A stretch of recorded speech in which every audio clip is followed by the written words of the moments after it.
you should not need me anymore, right? Like I should have coached myself out of a job. You're not going to PR every time you go out there. Right.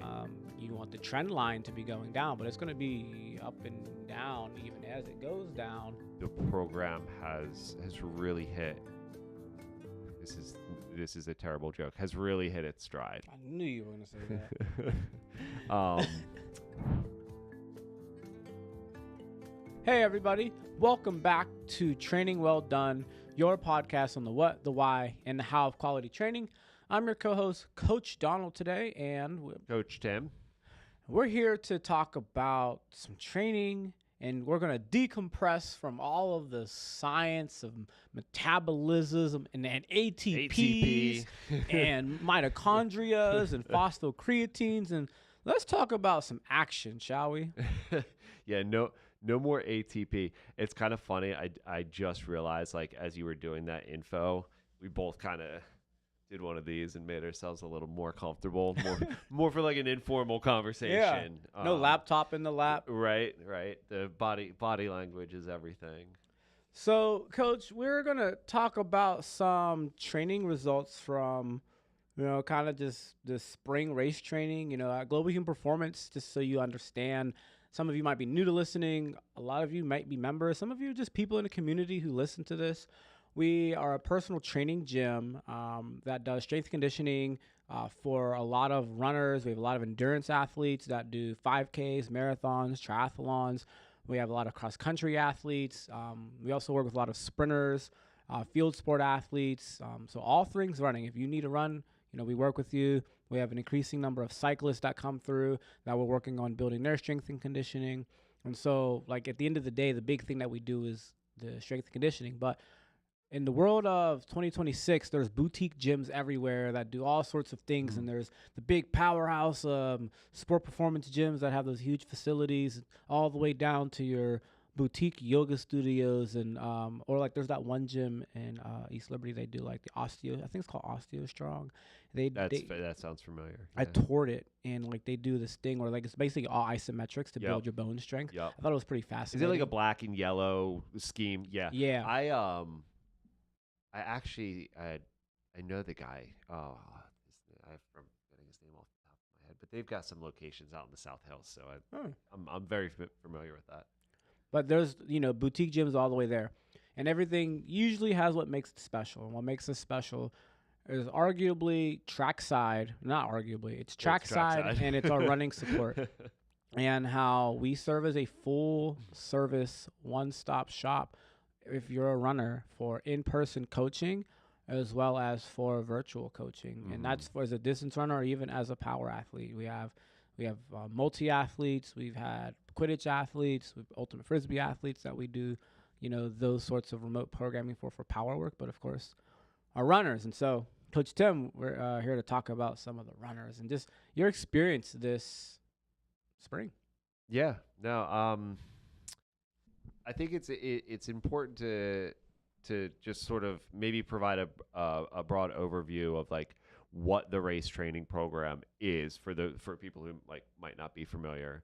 I think that's where I was trying to go, and then I got caught up with the whole Osteo Strong, and then went back to just talking about Trackside and was like, oh yeah, that I was hoping to do that. So yeah, please take that away. So the race training program is something that a new GHP member can take advantage of as part of an intro package, or an existing member can add on to their membership, that provides a suite of specific features that help facilitate their running journey outside of their strength and movement sessions in the gym. Okay, that's kind of like the top-down picture. What that basically looks like is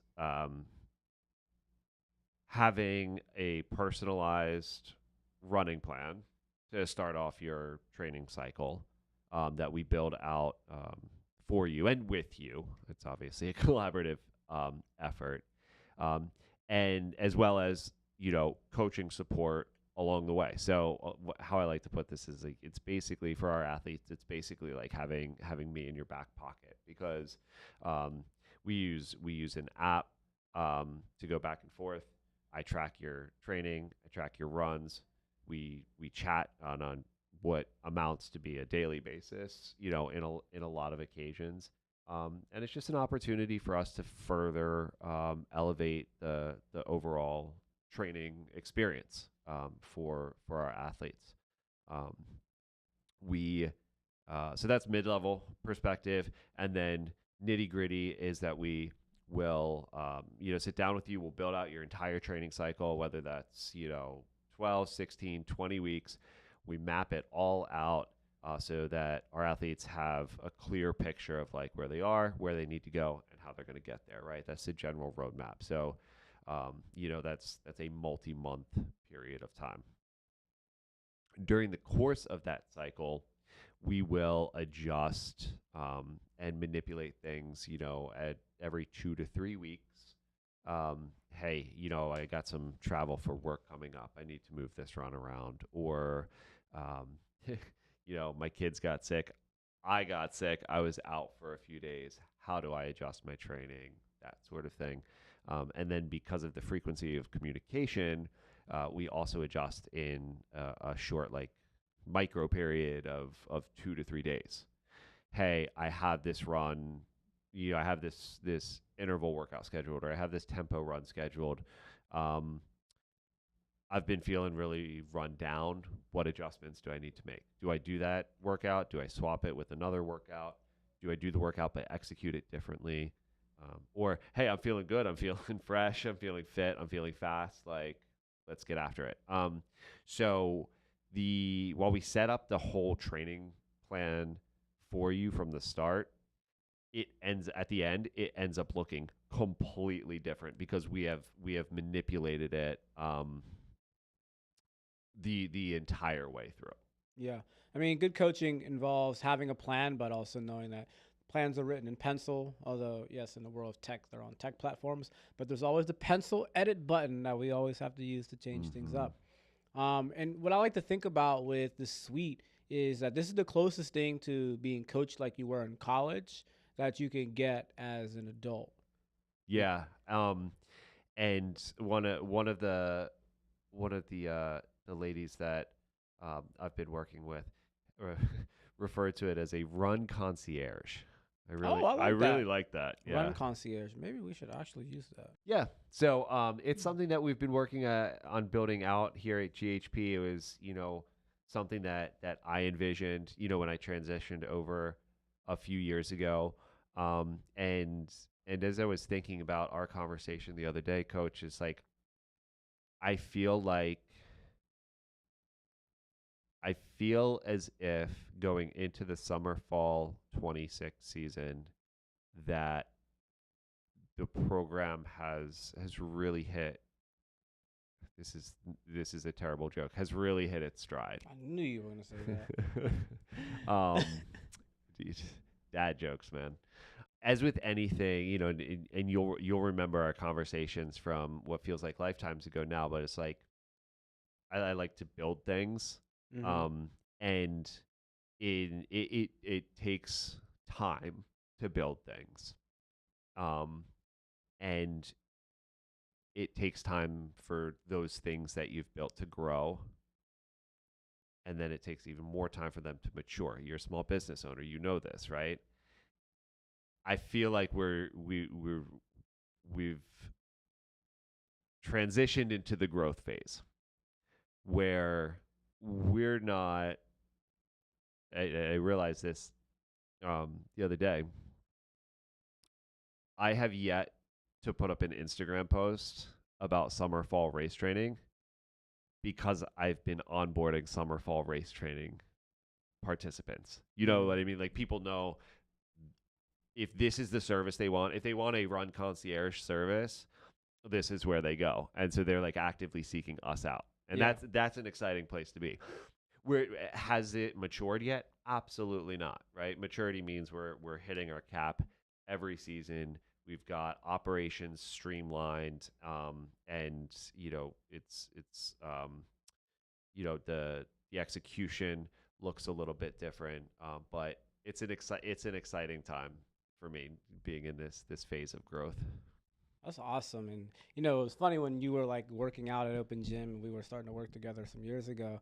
And it was like, no, like I want to like build the thing. And even just when we started putting this together in the beginning pieces of like, all right, here's what it's going to be, but then kind of seeing how it's evolved, some of the tweaks that you've made, but then also just what it part of building something also being the community of the people that are it, that like do it and make it a thing, because otherwise it's just a program that's on a piece of paper. But people's experiences, their training, the edits that get made, how it affects our trackside program, how it affects the gym relationships, like that kind of give it its own energy in regards to how the other coaches respond to it that have Absolutely. nothing to do with the programming for it. Absolutely.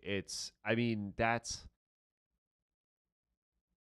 a coach, this, right? That's the art of it. The science is the building of the program and the designing of the workouts, and you know the um the sharing of knowledge of how to execute on race day, right? The race day strategy. The art is cultivating that community, um, and just fostering that and having it tie into, like you mentioned, all of those things. Like, how does bringing together a core group of people who all have different training related goals, but are all involved in the same program, um, how that interweaves with like the strength and movement sessions, and how does that make a a cold 6 a.m. workout more attractive, so that we have 8 9 people at the track, on Mm-hmm. a cold Thursday morning. And I actually had a conversation with one of the guys who's in our program right now, who will be racing this weekend, and we were talking about next steps and like where do we go from here, and this, that, and the other thing.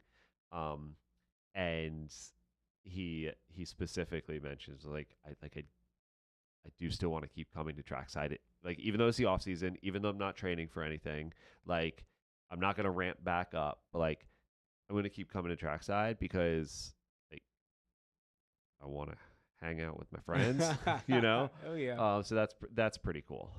That's awesome. So let's talk about a bit of that. Like, talk about a bit of what goes on at trackside, and then let's talk about some of the your reflections on just what happened this spring. Yeah. So we obviously we work with a bunch of different athletes, like I mentioned, who are all participating in different events. So anywhere from Boston in April through, well, this cycle, Cleveland, coming up this weekend, which will have happened yesterday by the time this podcast comes out. Um, but they all really kind of fall within a close enough window that our athletes are following a, a similar template. Obviously, like we discussed, it's nuanced for everyone, but they're sort of growing at the same rate, let's say, and so that lends itself to a little bit more cohesiveness within the group. Um,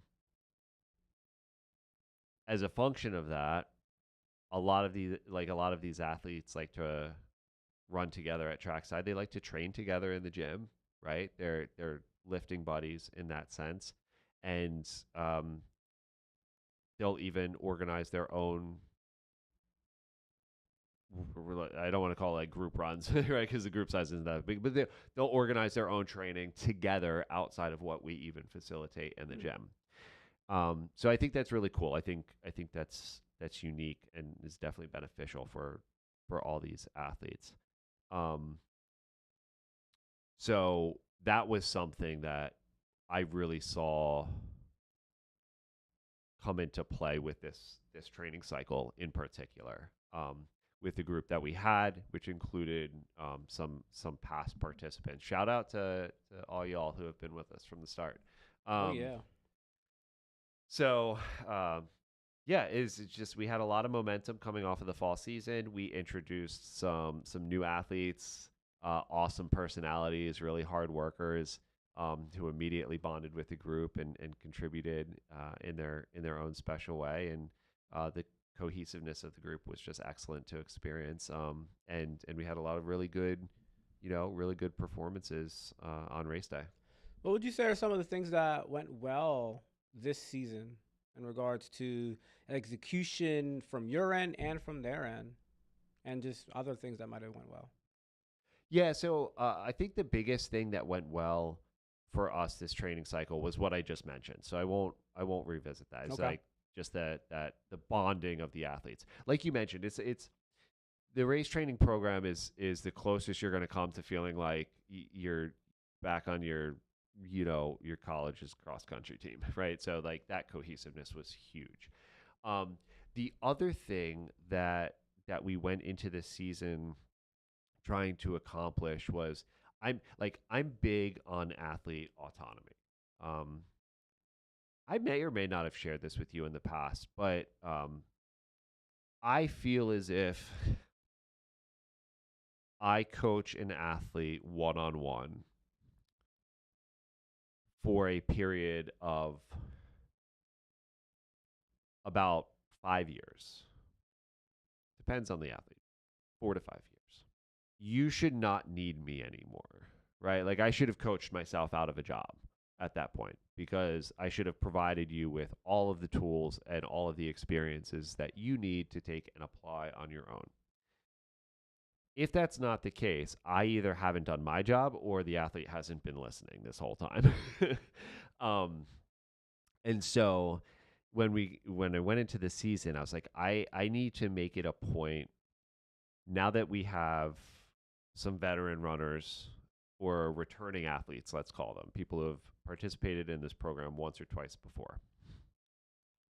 We want to emphasize, especially in the trackside context, not just what we're going to do, but why we're going to do it and what difference does it make. And a lot of things that we talk about on this podcast, right? Like that's a good opportunity to disseminate that knowledge in a real world setting and reinforce the connection between what we're doing and how it applies, how it integrates with the athlete's training. So I think that our athletes this season really came away not just with like, hey, I PR'd in my race, but a more thorough understanding of like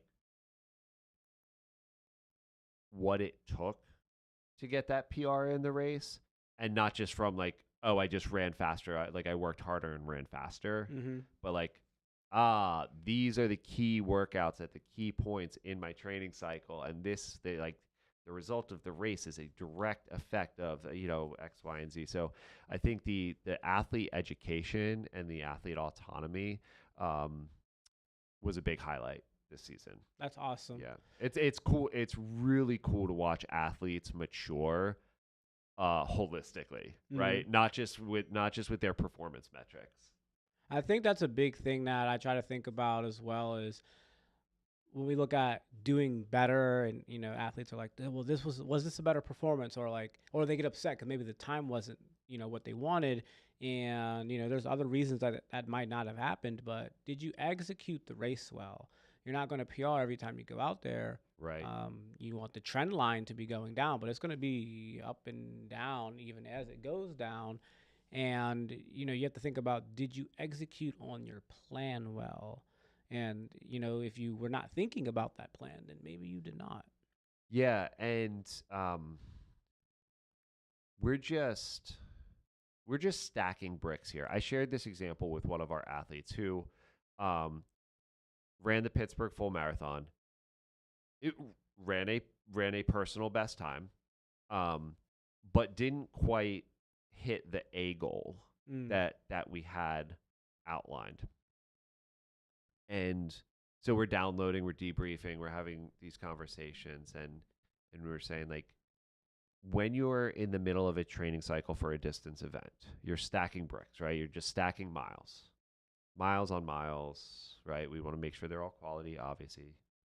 That goes without saying. But like, you're just laying bricks to get to where you want to go.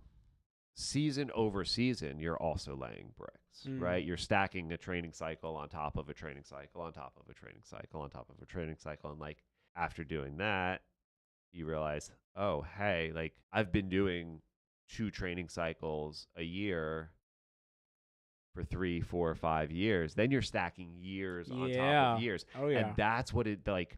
Endurance running is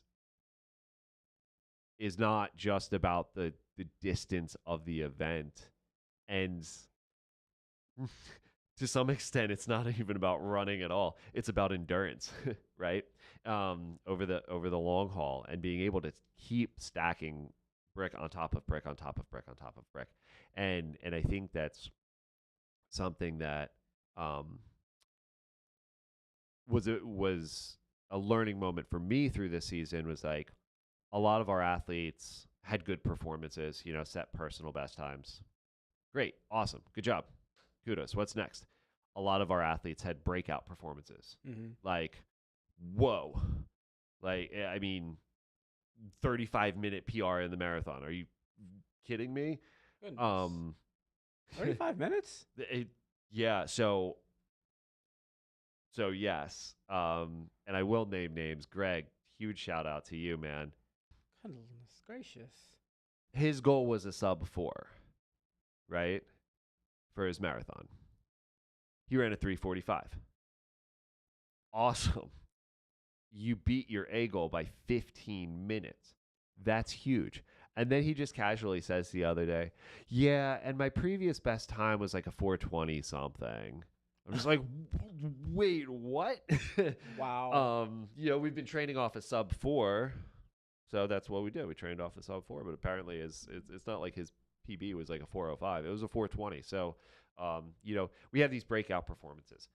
And then we have performances that are like, meh, right? Which is okay, because maybe it's just not your day. Maybe you didn't have the training cycle that you wanted to have because life factors and other stressors got in the way.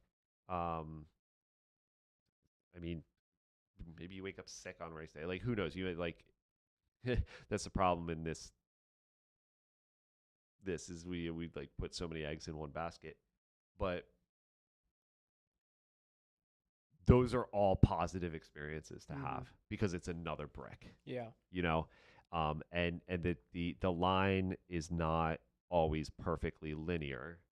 But as long as it trends in that direction, like in the upward direction for the duration of your career as a distance runner, as long as you keep stacking bricks, you're going to be in a good place.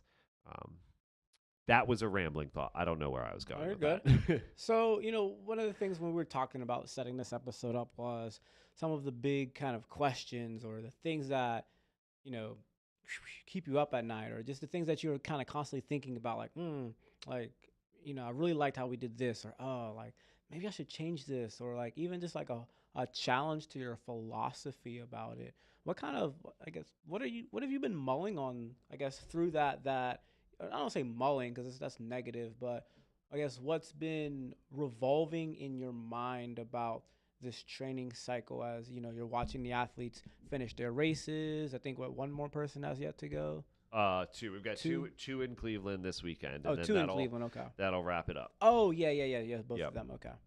One's doing the half, one's doing the full. That's right. Yep. So you're going to laugh, because I know when we talk about your track season, you're going to go the opposite direction. I'm weighing the benefits of maybe going short to long with the adult endurance athletes. As in changing to doing that next time, or that's what you did?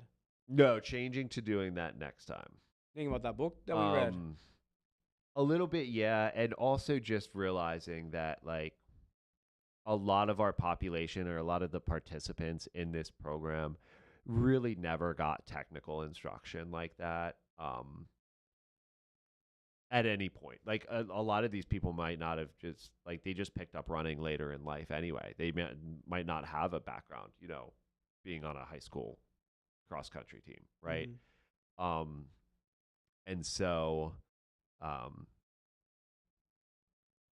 getting like sprint mechanics dialed in, I think could be really beneficial. We'll unpack that further, you and I, but that's one takeaway. The other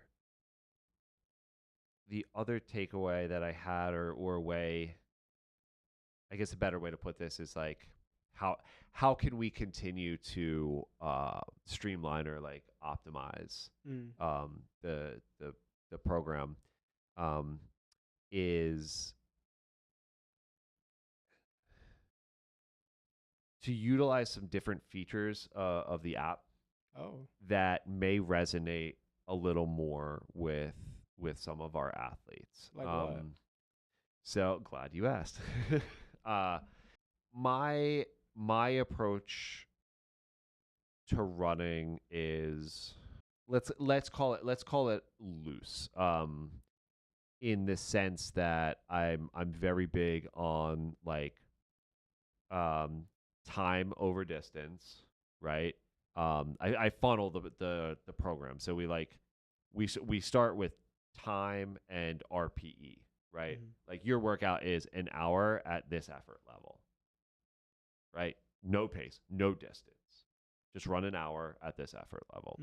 Um, and then we get more nuanced from there and more specific from there, right? Because obviously these athletes have very specific goals. I want to run 26.2 miles in less than 4 hours. So the training has to reflect that. But the way that I talk about running is not the same as the way other athletes talk about running. And a lot of times people want to like, okay, I'm going for my tempo run. I'm like, great. Breathing should be hard but sustainable, right? You should be able to run for 40 minutes and not feel like you're going to die. But when 40 minutes comes, you're glad that the watch has ticked over to 40 minutes. Okay, but how many beats per minute is that? I don't know. How well did you sleep last night, right? Um, did you have a cup of coffee this morning? Is it hot? Right? Like that's all going to affect things. But we have athletes that are more diligent, Yeah, and more, let's call it like metric based or metric driven. they want to see all the numbers. They want to see the numbers. They're data nerds. And the app that I use has some features where I can build out a workout with those numbers. Okay. So if I say, hey, this is your goal, this is your goal for this workout, we can actually build out that workout, put it into their calendar, and they can push it right to their watch. Oh, it'll upload automatically. So Yeah. So like they can go out for their tempo run, hit, get it queued up on their watch, hit start, and know like, okay, this is the workout that I need to execute, and I have it right here with me, right? Yeah. So not only do they have these athletes have me in their back pocket, with their cell phone, they leave their cell phone and go for a run. They still kind of have like guidance right on their wrist. So that's something that we're going to tinker with this season. Okay. Yeah. That's awesome. So I haven't really explored that part of that app at all. So you're thinking about doing this short to long. You want to elaborate a little bit more about that, or like brainstorm live? Yeah. Sprint mechanics translate over distance. So distance runners need to be able to sprint and do it well. Most distance runners don't know how to sprint and do it well. It's also something like we talked about during the series on, metabolism. It's also something that every athlete should train. Every athlete should train every system, just in different, the different percentages. And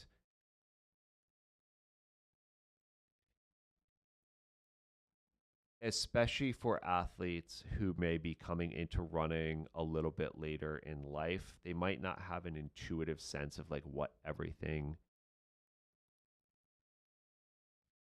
does or should feel like. Yeah. And I'm the thought that I'm carrying with me right now is that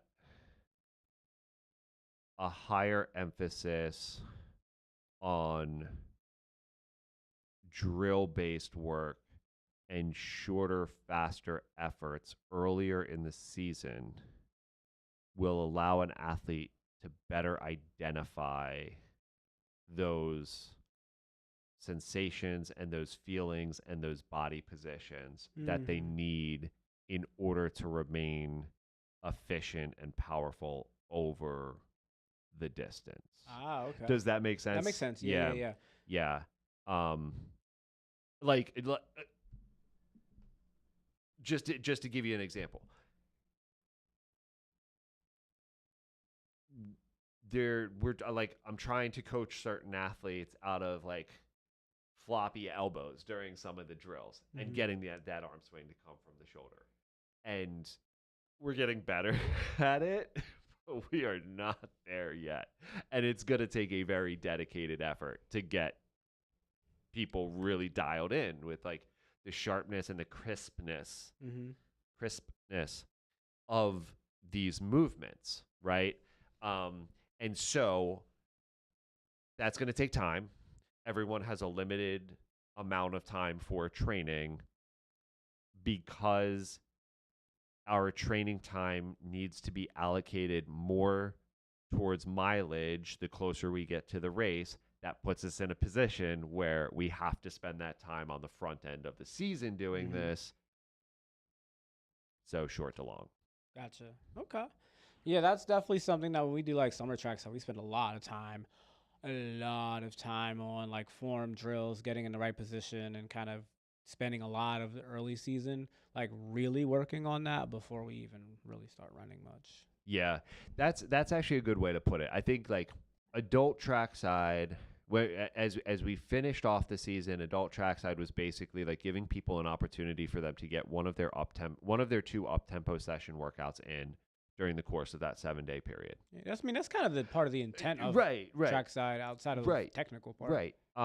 Because then I'm not asking you to like go do that on your own and taking more of your training time, right? So that's great and that serves its purpose. I think as we get into this next training block, specifically as we're in like this off season period of like May and June, those workouts should resemble youth trackside. You know what I mean? Where we're really just getting these things dialed in and drilled down. So if our listeners wanted to learn a bit more about how they could do better with their running, and then B, like how they could inquire maybe about summer or fall race training, I guess kind of what would they do? I would send you to the website, right? Poke around on the website. If you are currently strength training or interested in strength training, download the webinar. Shameless plug, but seriously, that's like the best $10 you'll ever spend. It will also give you an idea for like what we're all about with the strength and movement sessions. I would check out my Instagram account, Coach Tim GHP, and maybe go back through some of the posts there to get a feel for like what a trackside session might look like. Like what are some of the things that we do, what the general vibe is. Because again, community is important. You can reach out to me directly on there. And then you could always just, email me. Okay. So Things have been mostly a success. We had a 30. I'm still stuck on this 35-minute PR. Like, there's a whole story about the finish line though. You have to ask him about it. oh, I gotta ask him. Yeah. Okay. Wow, like that's so impressive. I'm wondering, I'm thinking about the particular person who had the meh PR, but it wasn't just like, oh my gosh. Yeah. And like wondering where more of that shorter work could have played a role, because that's the person that, like, when I think of, doesn't seem, from my experiences, to have a lot of that fast twitch, that power, and then really being able to get in those positions.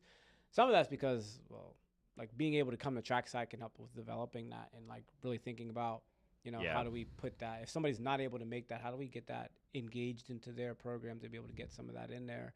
And wondering, like, Good call out. Yeah. when we think about how we build that sprint ability, being able to get the fast twitch muscles also conditioned enough that they can also be useful when the fatigue starts to build and things like that.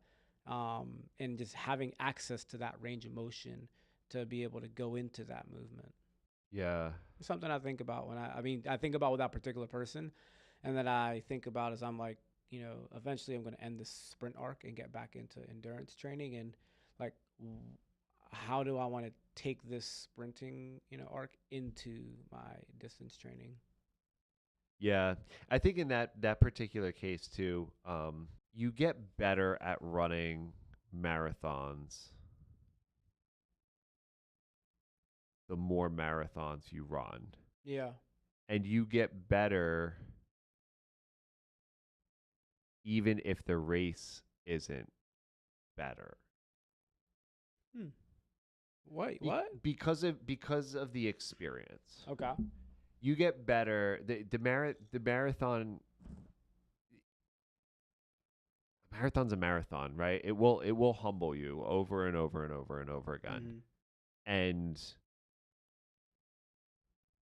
what you take away from that experience better informs subsequent experiences. Okay. Right? So that's what I mean when I say you get better at marathoning by running marathons. Even the ones you might blow up in, right? You've learned something about that. And so that goes back to what I was saying about, stacking bricks. And I think to your point, that was something that was missing from this training, because this particular athlete, due to some work conflicts, was not able to attend these trackside sessions, and I think really could have benefited from that.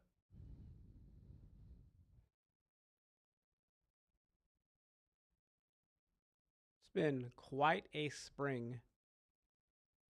It has been. It's been. It feels like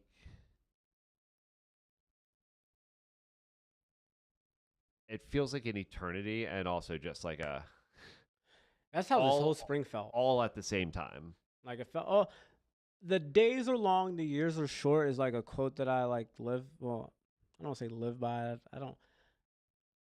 That's not really a verb, but in the sense that the spring, the days were like long, but like this, I'm like, I can't believe it's middle of May. It's the 13th of May. It was just February. Yeah. Shout out to everybody who competed this spring. It was so fun watching y'all. At least the people who did the Pittsburgh Full, I got to watch and cheer on. There was all sorts of people that, past, present, GHP, and just people that just from the community that I know, like, to get to see running. Go out there. Shout out to Coach Elena. What an amazing pacer. I don't know if you ever run with her before. She literally ran, like, I think it was like 9:30 something, almost every single mile. I think the only mile that wasn't right on point was coming up past the hospital after you cross the bridge. I think that one slowed down a little bit. But the rest of them were like so steady, and just shout out to everybody. And, just all the people at the gym that we've seen, like, and how well people did. Like, that's so cool. Like, it gets me excited to see that. And then we have Cleveland this weekend. Yeah, we have Cleveland this weekend. Our last two athletes are wrapping up their cycle. I'm in the process of onboarding two, about to be three uh, new athletes to GHP who are participating in this program. So it's an exciting time. And yeah, like I said, reach out to us if it's something you want to learn more about. We train year round. So like in the summertime, we still have adult trackside. And you also know we have youth trackside, summer trackside, baby, 7 a.m. every day at the Oval between the middle of June 15th through August 21st. And then fall race training for our adults will start up again around September. And so, I think depending on how the petite track meet goes, if I do these indoor slippery rock meets, and I'm not indoor, these Wednesday night ones, and then I'm planning to go to USATF National, I'm not Masters in July, and doing that, I just need to sign up and I need to book the room because we already have the members going. So I'm like, all right, I'm gonna go too. Depending on how that goes, if I can hit the performances I want, and just I think I'm gonna do it anyways, then I think I'll go back to running some 5Ks in the fall, and I'll make like a cross country season for myself. That'll be fun. So I'm trying to plan that out. I think I'm like sprinting is a lot of fun. I don't love that I need to always go to the track. To do that. I mean, I could do stuff on the treadmill at the gym. Some of it's also just tough during track season to sprint as much as I'm even at the track. It's busy. Yeah. But I don't know. I'm like enjoying being fast, and I think I'm torn between like wanting to do that, but it's a different environment to go out and do like these races, and I think knowing like how much better I think I can get over the endurance stuff, just like how much time to take to sprint, but how few times I can really race for that kind of thing. I think I really like being able to race. But I want to see like, how I max this out over the next 2 months and seeing like where I can get my body to. Especially like as I'm putting together now like a competitive like season plan, and I think I'm in a good spot. But I think I want to get back into like 5K stuff and think like, all right, how do I transition that in there? And it's a good time to do it around here too. Lots of races in the summer and fall. Run around the square is usually where like I kick off the fall. Yeah. Where like that's usually a race, and I kind of get a good benchmark of like where am I at when I go to run around the square. That's fair. Hey everybody, this has been fun catching you all up on spring race training. Next time we're going to talk about spring track season, and so we'll talk a lot about the experiences I had coaching with that, and the multitude of things that are on my mind that I'm trying to like work out about things that went really awesome and things that went like that could have been better. Cool. We'll catch you all in the next episode. Looking forward to it. Thanks everybody. All right, ciao.